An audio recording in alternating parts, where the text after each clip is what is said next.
Bonjour, me revoilà de retour. Alors, je vais tout de suite passer, j'ai fait la petite liste aujourd'hui, je vais tout de suite passer à la formation la plus importante pour ma chaîne. C'est que, officiellement, j'ai créé ma chaîne sur odyssey.com. Vous pouvez me retrouver, c'est exactement le même nom que sur cette plateforme, ça s'appelle The Bee Switch. Et vous pouvez me retrouver sur Odyssey. Alors je remercie les personnes qui m'ont déjà recherché, qui m'ont pas trouvé, et là maintenant vous pouvez retourner, vous allez me retrouver. J'ai mis une vidéo, c'est une vidéo de bienvenue, et en fonction, on va voir comment ça se passe en fonction de la situation sur cette plateforme.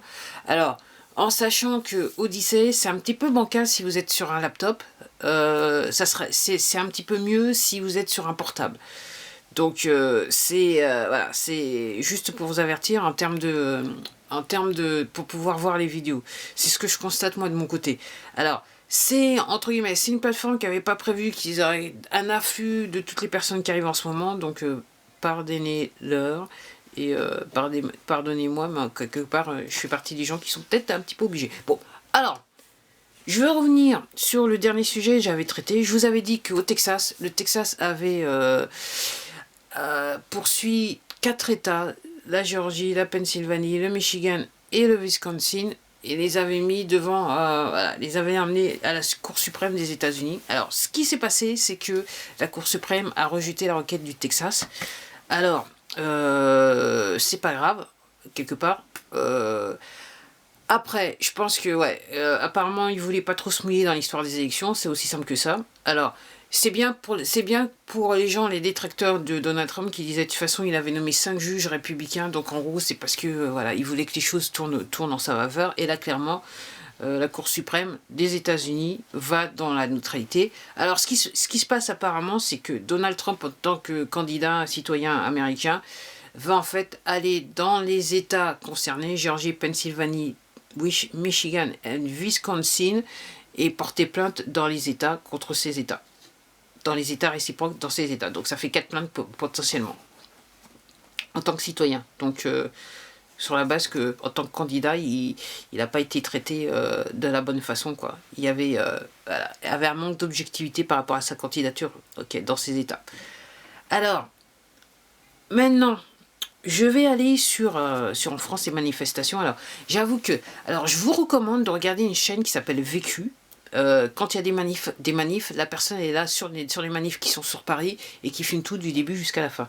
Donc, j'avoue qu'hier, la manif sur Paris, j'ai pas regardé au début, je l'ai pris, je dirais, au milieu. Quand le deuxième cortège est arrivé à la République, c'était intéressant. Donc là, il y avait les CRS. Et il semblerait qu'en début de manif, alors je sais pas si c'est la police ou les CRS, parce que j'étais surpris, j'avais même oublié que les CRS ça existait en France, c'est pour tout vous dire, à force de voir la police et les gendarmes.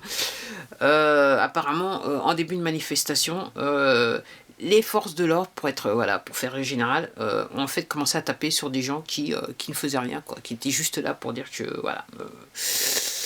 et ma liberté.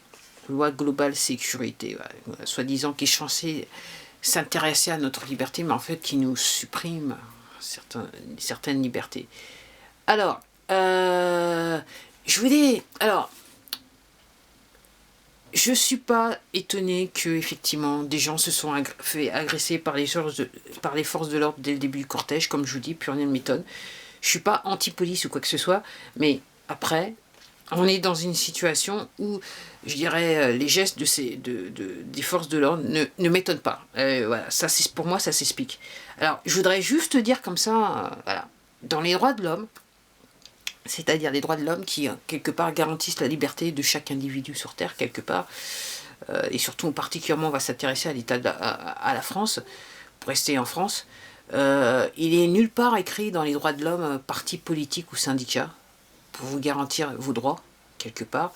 Et là, comme je vous dis, on est sur crime contre l'humanité, et en fait, vous, en tant qu'être raisonnable et raisonné, vous avez le droit de vous exprimer, vous dire que ce qu'on vous fait, c'est pas bien, ça va à l'encontre de vos libertés, ok, et vous n'êtes pas obligé d'être sur une bannière, c'est juste comme ça, voilà.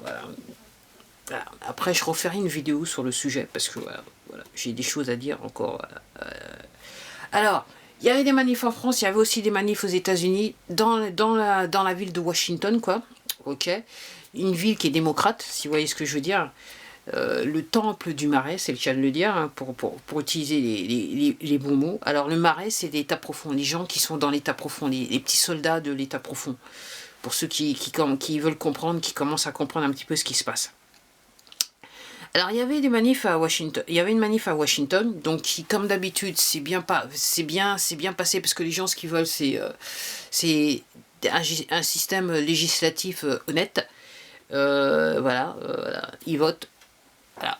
Leur vote est pris en compte et point à la ligne, c'est aussi simple que ça. Donc les gens, ils n'étaient pas là pour casser. Et bien sûr, comme d'habitude, à la fin de la manifestation, les gens, il y a des antifas, des gens habillés. Enfin, ils n'étaient pas. Enfin, il y en a un, j'ai vu une vidéo là, un clip.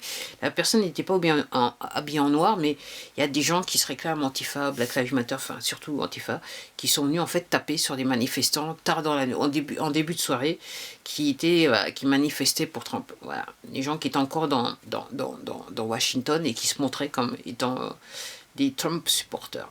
Ok. Ça veut tout dire. Ok. Moi, ce que j'insiste bien, c'est que, à la base, aussi bien aux États-Unis, je parlais manifestations aux États-Unis que manifestations en France, il n'y a personne qui est là pour casser. Je voyais la manifestation d'hier en France, il y avait dans le cortège, il y avait des parents qui avaient amené leurs enfants, quoi, leurs adolescents. Donc les gens, ils sont pas là, et voilà, ils sont pas bien en noir, ils sont pas. Voilà, il y en a certains, ils ont compris qu'il valait mieux avoir des cas juste au cas que les gens en face, les forces de l'ordre pèteraient les plombs, c'est le cas de le dire. Mais clairement, c'est un petit peu la manifestation, c'est un petit peu la fête au village, dans le sens oui, on est libre, voilà, et voilà, on veut vous rappeler qu'on est libre quand même. Ouais. Alors, lors de la manifestation aux États-Unis, le général Flynn est intervenu. Je vais vous mettre un lien de la vidéo qui a été traduite en français, ça a été rapide. Hier, et dans la manifestation, au moment où on voit l'hélicoptère du président des États-Unis qui passe une à deux fois, là, qui survole l'endroit où il y a la manifestation, au moment où le général Flynn qui se parle. Alors, encore une fois, si vous ne comprenez pas trop, c'est le week-end, profitez-en, cherchez, voilà, profitez-en, voilà. Donc, cherchez les informations pour mettre un petit peu un et un font deux et non pas un et un font trois, comme certaines personnes aimeraient vous le faire croire. Alors, aussi, ce que je trouve assez particulier, c'est que, alors, il y a des manifestations pour Trump, ok, il y a du monde, et quand Biden apparaît, on a l'impression qu'il est en vase clos. C'est aussi simple que ça. Et l'autre fois, je regardais la semaine dernière où il présentait son secrétaire à la défense, et donc la vidéo est en direct sur YouTube et il y avait 1500 personnes qui regardaient. Pour une personne qui a gagné, soi-disant, avec 80 millions de votes, la présidence, et même, je me rappelle même plus combien il a de millions de personnes sur cette chaîne, mais 1500 personnes qui regardent en direct, c'est chelou. En termes de réseaux sociaux, c'est hautement chelou pour une personne qui est censée être très très très populaire. Okay. Avec ou sans masque, c'est un petit peu bizarroïde cette affaire, c'est un petit peu bizarroïde. Donc moi, je vais spéculer. Là, j'étais en train de penser, quand j'ai appris que l'histoire du Texas à la Cour suprême, ça n'avait pas marché, je me dis, est-ce que la bonne idée, parce que l'histoire c'est que, ok, on sait, même si qu'il s'est passé des choses lors des élections aux États-Unis, même si cette plateforme ne veut pas qu'on dise le mot, donc voilà. Et je me dis, c'est vrai que par rapport à Joe Biden, il n'y a pas de... Enfin, si, il y a des preuves dans le FBI par rapport à son fils, mais par rapport à l'histoire de trahison, parce que clairement c'est de la trahison, alors il n'y a pas de preuves. Il y a des preuves, mais je dirais qu'elles ne sont pas aussi tangibles que ça. Enfin, il y a des preuves, si vous voyez ce que je veux dire. Et j'étais en train de me dire que, en gros, le 14, peut-être que il y aura un intérêt à ce que réellement tous les pourris, ok, ils signent les papiers qui font qu'ils deviennent président des États-Unis, parce que là, c'est irrévocables. Les faits seront irrévocables et les personnes seront effectivement jugées pour trahison, quoi. Il y aura, les preuves, elles seront là, puisque là, puisque là, puisque là. Donc en gros, je sais, entre autres, en gros, ce que je suis en train de vous dire, et je suis toujours en train, c'est un grand film, une super production, qui malheureusement l'issue de ce film, c'est l'avenir de l'humanité. Et donc, j'attends de voir ce qui va se passer demain. Donc, je ne sais pas ce qui va se passer demain et j'attends de voir, quoi. Voilà, donc, voilà. Et clairement, ce qui s'est passé, donc, hier, D-Day a été déclaré, c'est-à-dire que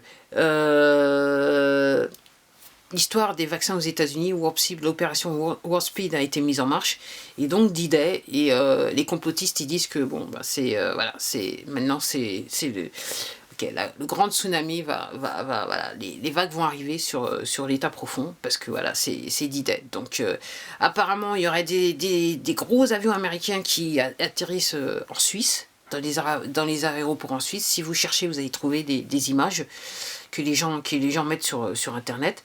Donc, ouais, donc officiellement aux États-Unis, l'histoire de on va vacciner tout le monde, l'opération, mettre les vaccins à disponibilité, enfin, vacciner tout le monde, tous ceux qui veulent être vaccinés.